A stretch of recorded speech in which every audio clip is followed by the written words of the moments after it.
예수님의 부활을 죄에 대한 완전한 승리, 또 구원 사역의 마침표로 그렇게 설명해 주고 있고, 부활이 이런 것이기 때문에 우리의 선교 사역과 복음 전파, 그리고 하나님에 대한 우리의 믿음들, 그리고 성경 말씀의 선포는 아주 중요한 일이다라고 성경은 확실하게 우리에게 전달해 주고 있습니다.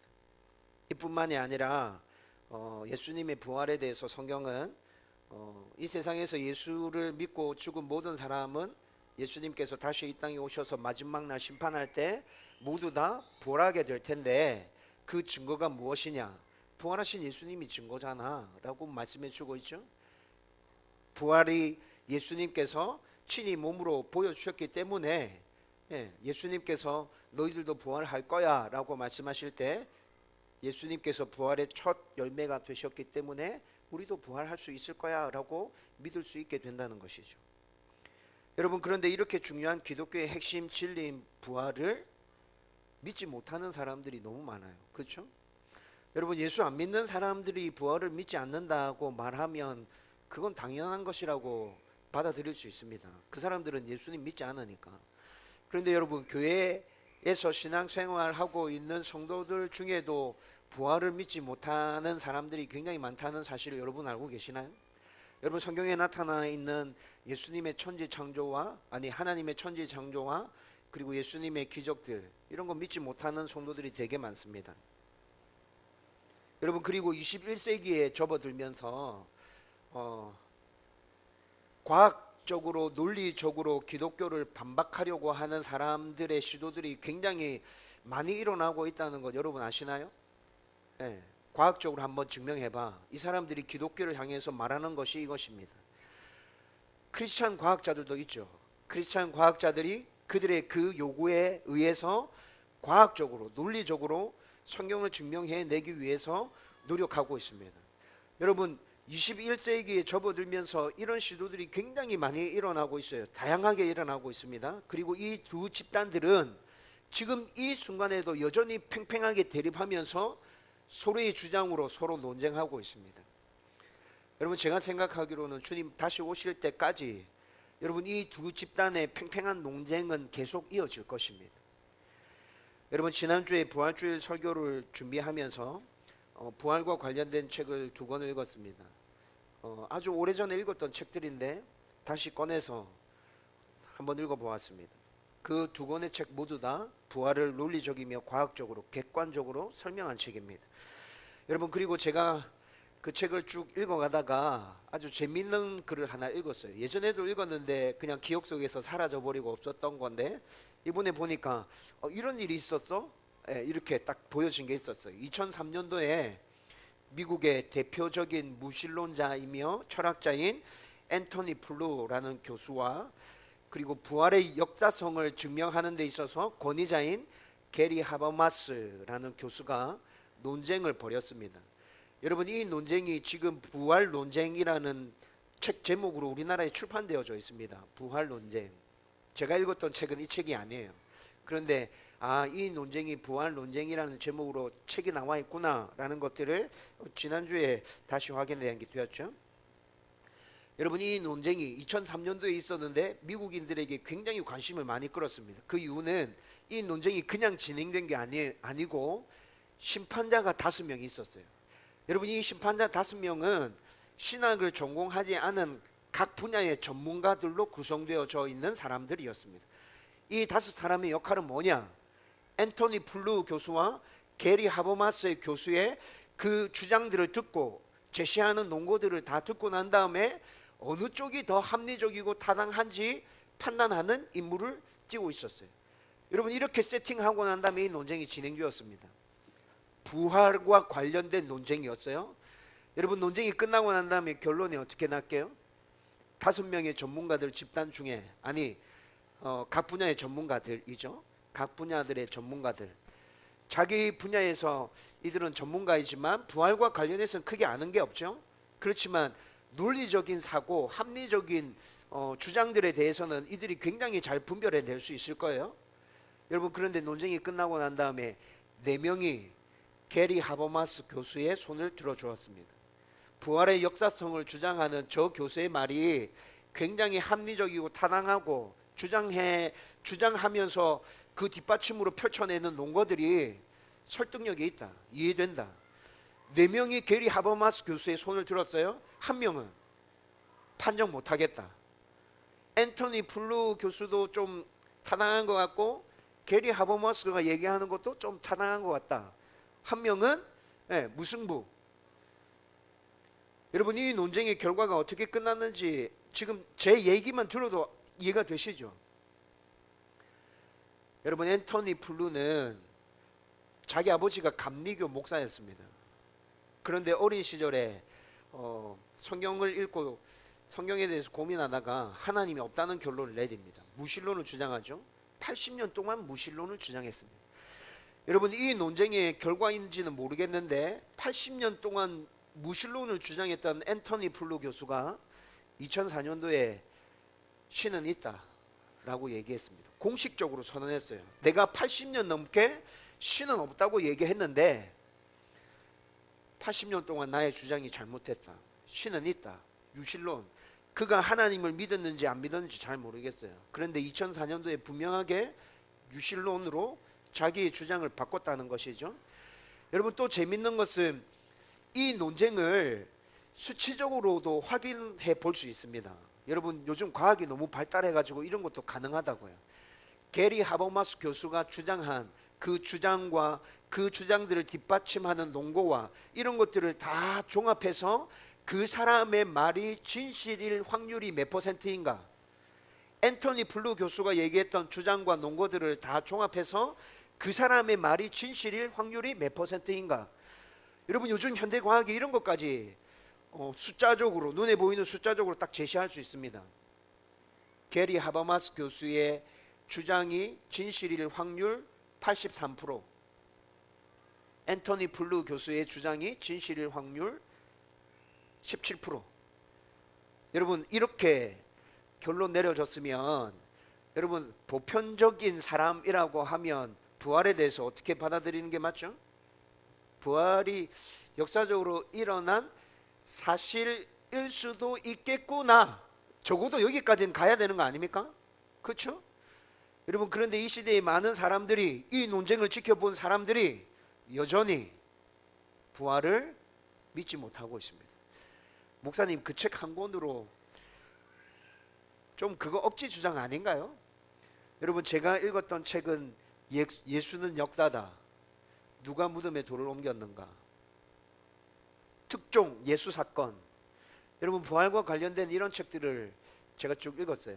완전한 진리. 여러분들이 과학적으로 부활을 증거해낸 것을 찾아내서 읽고 싶다. 여러분, 인터넷에 검색해 보면 정말 많습니다. 정말 많아요. 여러분, 그럼에도 불구하고 믿지 않는 사람들 계속 있다는 거죠. 그런데 오늘 저와 여러분들이 마가복음 16장 1절에서 14절까지 말씀을 읽었잖아요. 여러분, 예수님의 부활을 믿지 못하는 자들이 지금 이 시대에만 존재하고 있는 것이 아니라 예수님과 함께 직접 생활했고 예수님의 가르침을 받았던 제자들에게서도 부활을 믿지 못하는 모습들이 나타나고 있다는 거예요. 여러분, 이렇게 이야기하면 예수님의 부활 그거 진짜 믿을 수 있는 거야? 예수님과 함께 했던 제자들조차도 그 부활을 믿음으로 받아들이지 못했다면 이 시대에 부활을 눈으로 확인하지 않고도 그냥 믿음으로 받아들여야 되는 그 많은 사람들이 부활 못 믿겠다 이렇게 얘기하는 거 그거 당연한 거 아닌가? 여러분, 이렇게 생각이 들잖아요. 여러분, 그래서 저는 오늘 우리가 함께 읽었던 이 본문의 말씀을 가지고 부활의 신앙에 대해서 깊이 한번 생각해 보려고 하는 것입니다. 오늘 본문에서 처음으로 예수님의 부활을 목격한 사람으로 등장하는 이들은 여인들이었습니다. 막달라 마리아와 작은 야고보의 어머니 마리아, 야고보와 요한의 어머니 살로메, 이 세 명의 여인들이 예수님의 무덤을 찾아갔는데 그곳에서 예수님의 부활을 확인하게 되죠. 여러분, 이때 이 당시의 여인들은 재판정에 섰을 때 증인으로서 채택되지 않는다는 거 여러분 알고 계십니까? 여인들의 말은 증인의 효력이 없었습니다. 여러분 이때 이 당시에 문화가 그랬어요. 생활 방식이 그랬다고요. 여러분 그런데 성경이 예수님의 부활을 최초로 목격한 자로서의 증인으로서 누굴 제시하고 있어요? 세 명의 여인들을 제시하고 있어요.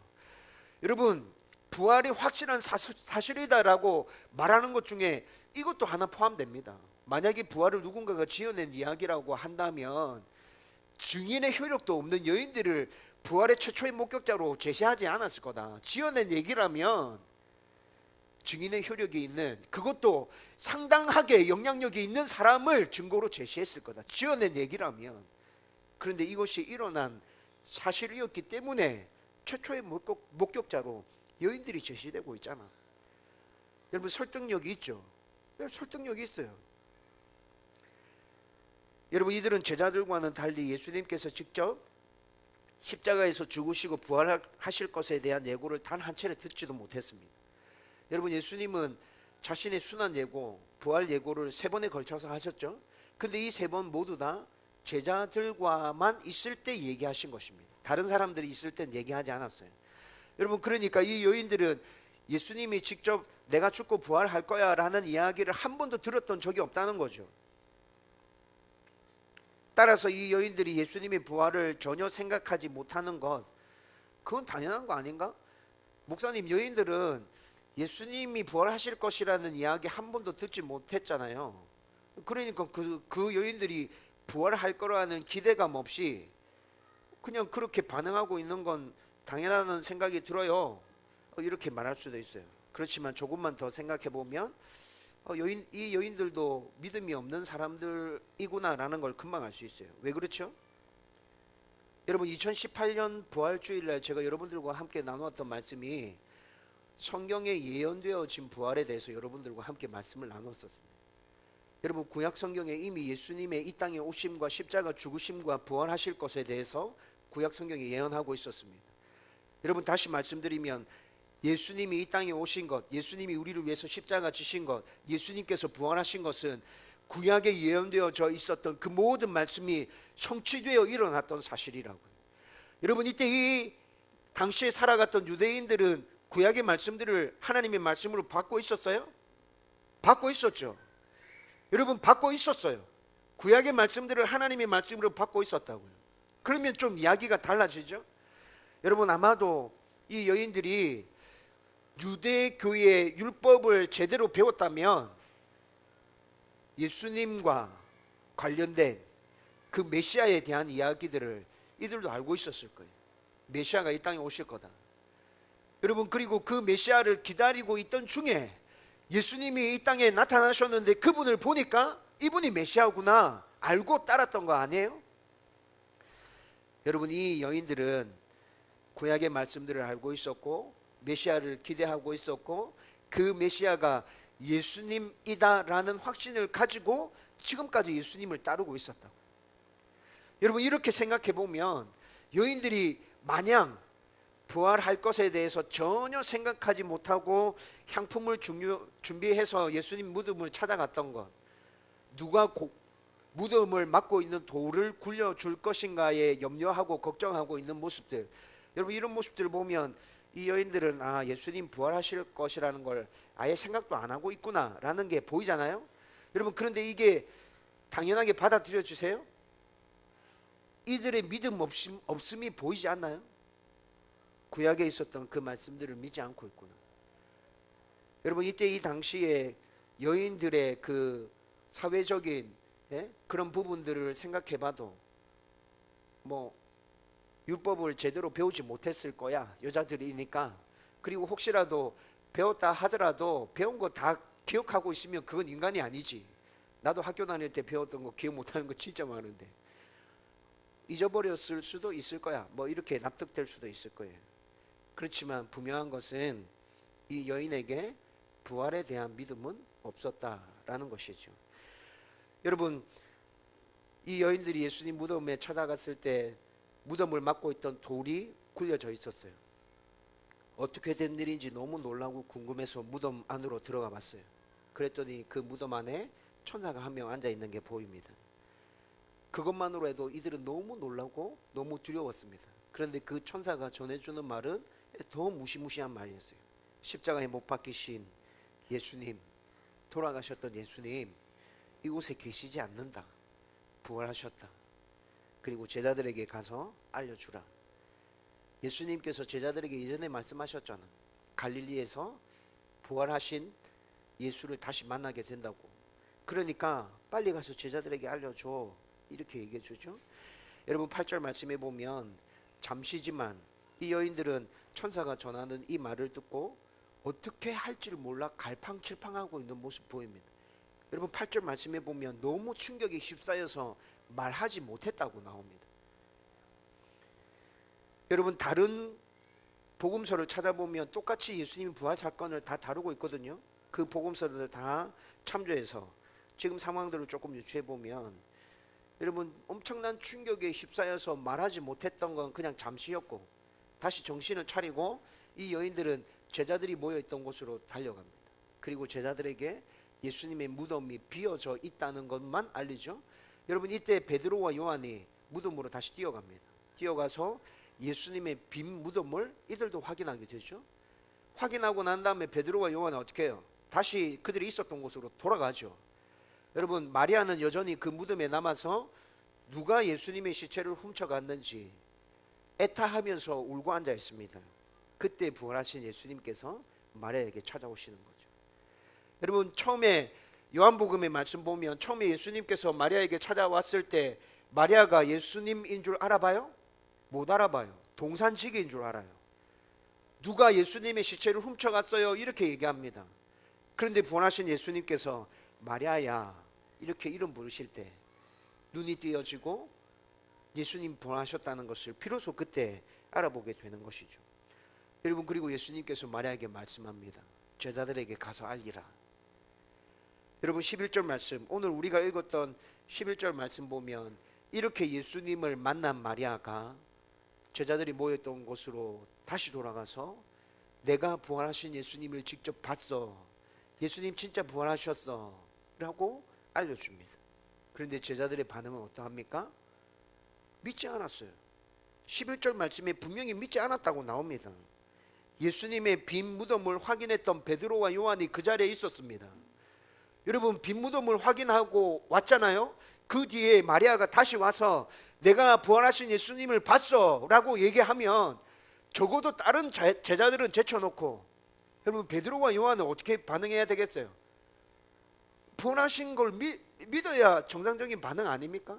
이미 예수님께서 세 차례에 걸쳐서 죽고 살아나실 것에 대해서 얘기해 주셨고 그리고 예수님께서 죽었다가 사람을 살리시는 것 3번이나 이미 목격했고 경험했고 그런 예수님이라면 분명히 살아날 수 있을 거야. 잠시 예수님이 하셨던 그 말씀을 잊고 있었다 하더라도 빈 무덤을 확인한 상황에서 마리아가 직접 눈으로 목격하고 다시 와서 증거해 주는 그 증언을 예전에 있었던 그 말들을 기억해서 받아들이는 게 제가 생각할 때는 베드로와 요한의 정상적인 모습인 것 같거든요. 그런데 이들은 믿지 않아요. 여러분 그리고 12절 말씀에 보면 엠마오로 내려가던 두 제자가 부활하신 예수님을 목격한 것을 기록해 주고 있습니다. 여러분 엠마오로 내려가는 두 제자가 부활하신 예수님을 목격한 이 기록은 누가복음에 더 자세히 나타납니다. 여러분 누가복음의 말씀을 쭉 살펴보면 이들은 예수님의 12제자는 아니었습니다. 그렇지만 여러분 70인의 제자들도 있었고 또 그보다 더 많은 예수님을 따르는 제자들도 있었죠. 여러분 그들 무리 중에 이 사람들이 끼어져 있었던 것 같습니다. 헬라어 원문을 쭉 읽어보면 이들도 예수님이랑 상당히 오랫동안 함께 동행하면서 예수님의 가르침을 받았고 예수님께서 행하시는 모든 일들을 직접 목격한 것으로 그렇게 나타나요. 여러분 그런데 이들도 예수님의 십자가 사건과 관련해서 외적인 모습만 보고 알고 있을 뿐 그 안에 담겨져 있는 영적인 모습은 전혀 바라보지 못하고 있습니다. 그래서 낙심하고 근심하면서 서로 길을 가면서 앞으로 일이 어떻게 전개될 것인지 서로 얘기하고 있는 것이죠. 그리고 이들도 이미 여인들이 예수님의 부활 소식을 전해줄 때 다른 제자들과 함께 그곳에 있었습니다. 다른 제자들과 함께 이른 아침에 제자들이 모여 있었던 그곳에 이들도 같이 있었다고요. 그래서 여인들이 빈 무덤을 확인하고 그곳에 와서 예수님의 무덤이 비어져 있었다는 것을 얘기할 때 이들도 듣고 있었고요. 베드로와 요한이 가서 빈 무덤 하고 확인하고 돌아왔을 때 그때도 여전히 이들은 그곳에 있었어요. 그리고 난 다음에 이들은 그곳을 떠나서 지금 엠마오로 이렇게 내려가고 있는 것으로 추측이 됩니다. 예수님의 부활을 완전하게 목격하고 난 다음에 마리아가 전해줄 때는 이들은 그곳에 없었던 것이 분명해 보입니다. 그런데 이들 그런 이야기들을 듣고 지금 엠마오로 내려가고 있는 거예요. 이들은 앞서 언급한 것처럼 12제자는 아니었습니다. 그래도 예수님과 함께 오랫동안 같이 다니면서 예수님의 가르침을 직접 들었고 예수님과 함께 생활하기도 했다 그랬죠. 그러면 무덤에 찾아갔던 여인들보다는 예수님의 가르침과 예수님의 말씀들을 좀 더 많이 들었고 좀 더 많이 이해하고 있었을 거예요. 하지만 오늘 말씀을 보면 그리고 또 좀 더 자세히 누가복음에 기록하고 있는 이들의 기록을 살펴보면 이들도 여전히 예수님의 부활을 믿지 않고 있다는 것이죠. 심지어 엠마오로 내려가는 그 길에 부활하신 예수님이 그들과 함께 길을 걸어가고 있음에도 불구하고 예수님인지 알아보아요? 못 알아봅니다. 한참이 지나고 난 이후에 자기에게 말씀을 풀어서 설명해 주셨던 그분이 예수님이라는 걸 깨닫게 되죠. 여러분 누가복음 24장 25절에서 27절 말씀 보면 알아보지 못하는 이들에게 예수님께서 책망하시는 말씀이 나타납니다. 그리고 말씀을 자세히 풀어서 다시 가르치죠.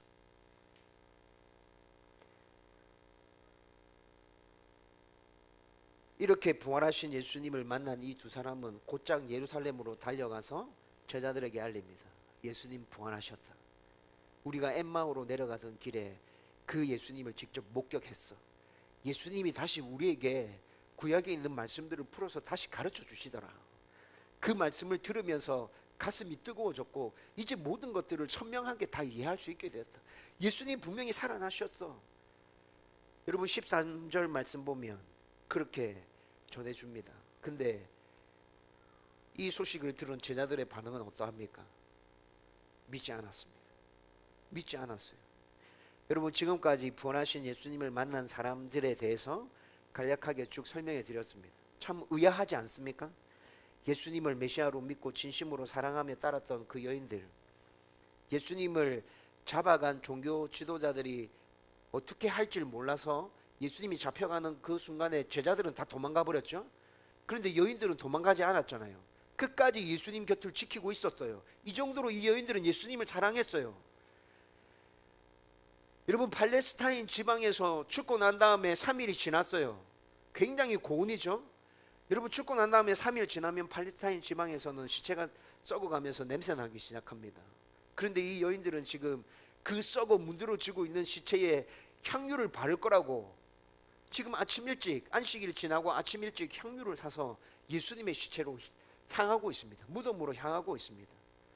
여러분 그런데 이 정도로 예수님을 사랑하며 이 정도로 예수님을 따랐던 이 여인들이 천사가 예수님 살아나셨다고 말해 주었음에도 불구하고 예수님의 부활을 받아들이고 있지 못합니다. 예수님과 함께 있을 때 십자가 죽음과 부활에 대해서 직접 들었던 제자들도 3번씩이나 죽었던 사람들을 살리는 그 기적을 눈으로 직접 확인했던 그 제자들도 연거푸 목격한 자들이 찾아와서 예수님이 부활하셨다는 사실을 분명하게 선언해주고 말씀해주고 있지만 예수님의 부활을 믿지 못하고 있는 제자들, 여러분 진짜 너무 답답한 마음 생기지 않아요? 야 어떻게 제자들이 이럴 수 있지? 다른 사람도 아니고 제자들이. 야 이거 진짜 너무하다. 여러분 그런데 제자들의 이런 모습은 그들만의 모습이 아니라 예수님이 부활하신 후에 그의 부활을 믿지 않는 모든 사람들의 문제라는 것입니다. 지금까지 신앙생활을 하면서 구약에서 예수님의 죽음과 부활이 예언되어져 있다는 걸 우리는 확인하지 않았습니까? 매년 부활과 관련된 말씀을 부활주일날 듣고 있죠. 예배를 시작할 때 사도신경을 고백하면서 부활하신 예수님에 대해서 우리는 고백하며 예배를 시작하지 않습니까? 그런데도 아직 확신하지 못하고 믿지 못해서 예수님의 부활을 얘기해야 할 때 주저하고 있는 우리의 모습들, 부활에 대해서 반박하는 자들이 있습니다. 그런데 제가 오늘 설교를 시작하면서 말씀드렸죠. 논리적이며 이성적이고 과학적으로 설명하고 있는 부활과 관련된 책들이 엄청나게 많습니다. 여러분 그 책들을 좀 읽어보면 우리도 부활에 대해서 반박하는 자들에 대해서 분명히 할 말들이 생깁니다. 그럼에도 불구하고 부활에 대한 얘기 자체를 꺼려하고 있는 우리들, 반드시 예수님은 부활하셨어 라고 얘기해야 하는 상황에서도 내가 이걸 얘기하면 사람들이 나를 어떻게 생각할까, 그것이 염려되어서 그냥 얼버무리며 그 상황을 넘기는 우리 모습들. 여러분 이런 우리의 모습이 오늘 본문에서 눈으로 확인하기 전까지 예수님의 부활을 믿지 못하겠다라고 반응하고 있는 이 여인들과 예수님의 제자들과 무엇이 다르냐고요. 물론 눈에 보이지 않는 것을 믿음으로 받아들이는 건 굉장히 힘들고 어려운 일이 분명히 맞습니다. 여러분 그러나 부활을 믿음으로 받아들이는 것이 아예 불가능한 일은 아닙니다. 왜 그렇습니까? 예수 그리스도의 부활을 증거하고 있는 하나님의 말씀이 성경이 우리 가운데 주어져 있지 않습니까? 여러분 성경에서 예수님이 우리를 위해서 십자가에 죽으셨고 그 예수님이 부활하셨다는 거 분명하게 선언해 주고 있잖아요. 여러분 우리가 하나님의 말씀을 통해서 그 부활을 믿음으로 받아들인다면 어떠한 상황 가운데서도 부활의 믿음은 절대 흔들리지 않게 될 것입니다. 말씀을 근거로 분명하고 흔들리지 않는 믿음과 확신, 그것들을 가진다면 여러분 우리는 어떤 순간에서든지 당당하게 예수 그리스도의 부활을 증거할 수 있게 될 것입니다.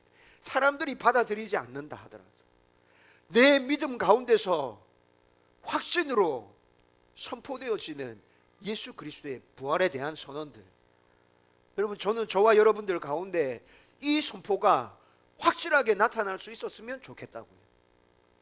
그래서 여러분 이어지는 말씀들 보면 14절 말씀에 부활하신 그날 저녁에 예수님께서 제자들이 모여있는 그곳에 찾아가십니다.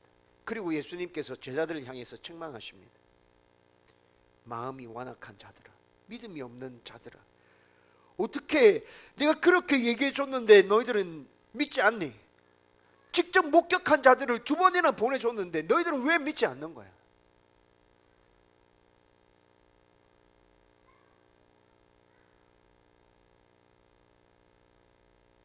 누가복음 24장 25절에서 27절 말씀에 보면 엠마오로 내려가는 두 제자에게 책망하시고 난 후에 어떻게 하셨다고요? 책망하시는 것으로 끝나지 않고 다시 말씀을 풀어서 가르쳐 주십니다. 누가복음 24장 44절에서 45절 말씀 보면 여러분 부활하신 그날 저녁에 제자들이 모여 있었던 곳에 찾아오신 예수님께서 제자들을 책망하시고 난 이후에도 똑같이 그렇게 끝나는 것이 아니라 다시 말씀을 풀어서 설명해 줍니다. 여러분 여기서 우리는 정말 중요한 교훈을 하나 발견하게 됩니다. 여러분 부활을 확신하고 믿음으로 온전하게 고백할 수 있기 위해서는 무엇을 붙들어야 해요? 말씀을 붙들어야 해요.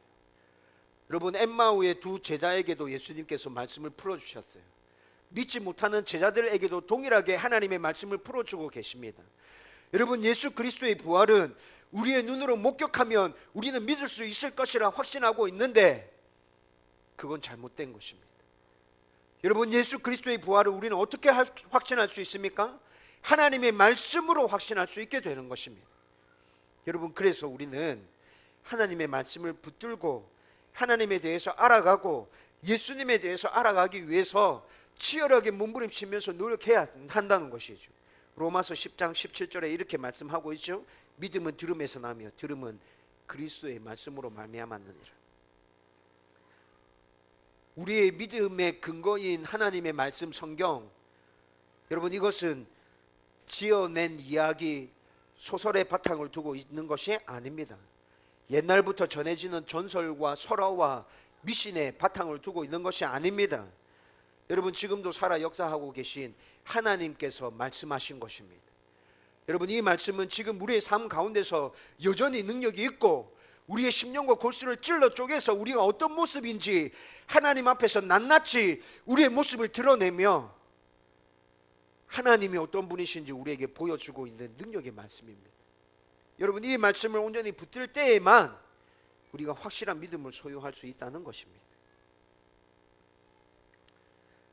어떤 성도들은 말씀이 아니라 경험에 중점을 두고 뭔가 자기가 경험한 것을 바탕으로 해서 믿음을 쌓아 올리는 성도들이 있습니다. 그런데 여러분 그 믿음은 신기루입니다. 힘들고 어려운 일이 몰려오고 더 이상 내 눈에 경험적인 것이 나타나지 않을 때 다 무너져 내리게 됩니다. 그러나 말씀에 근거한 믿음은 어떻죠? 말씀에 근거한 믿음은 절대 무너져 내리지 않습니다. 하나님의 말씀이 나의 심령을 붙들고 있습니다. 힘들고 어려울 때에도 말씀이 생각나게 하심으로 말미암아 이겨내게 하십니다.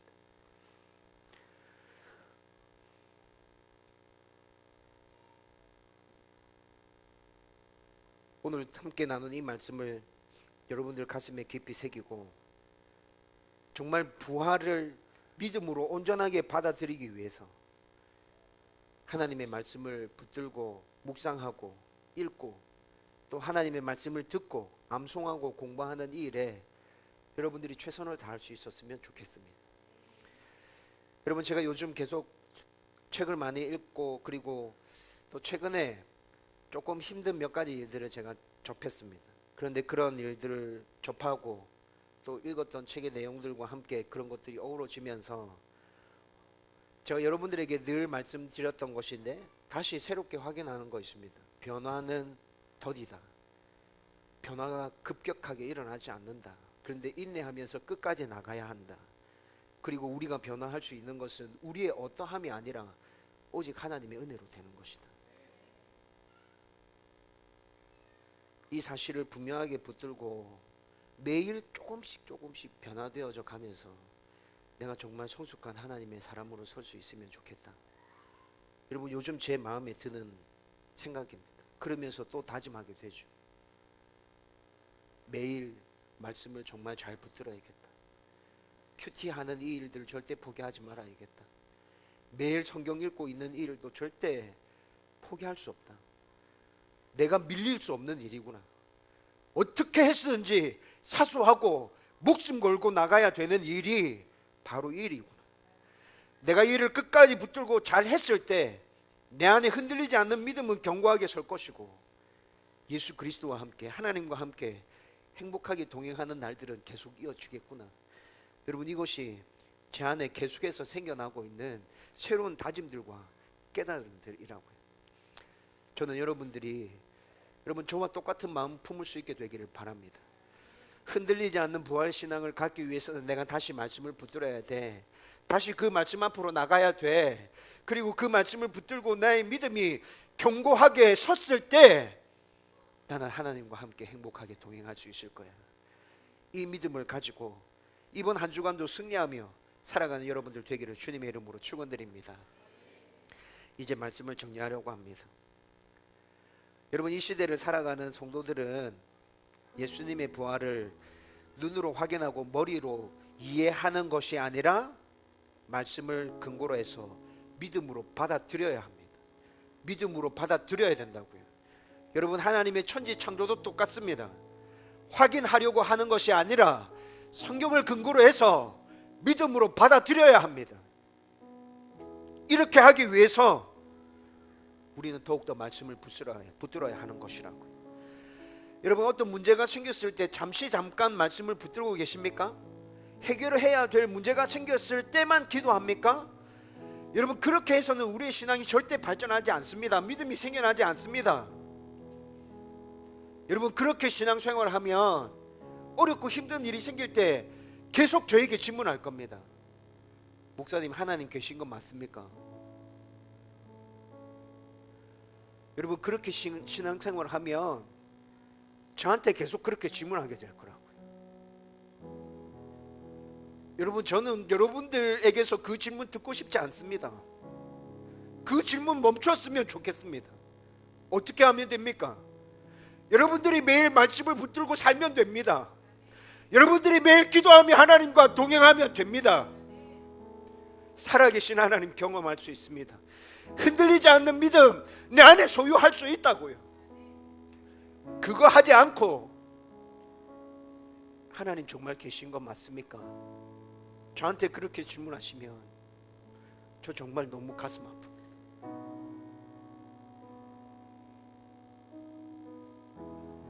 여러분 부활신앙 말씀에 근거해서 믿음으로 받아들입시다. 하나님의 천지창조 말씀에 근거해서 믿음으로 받아들입시다. 흔들리지 마십시다. 여러분 어렵고 힘든 거 압니다. 그럴 때마다 더 말씀을 붙들고 하나님 의지하면서 나가십시오. 하나님께서 여러분들을 향해서 특별한 일들 반드시 이루어 주실 것입니다. 이 은혜가 저와 여러분들의 삶 가운데 넘쳐나게 되기를 주님의 이름으로 축원드립니다.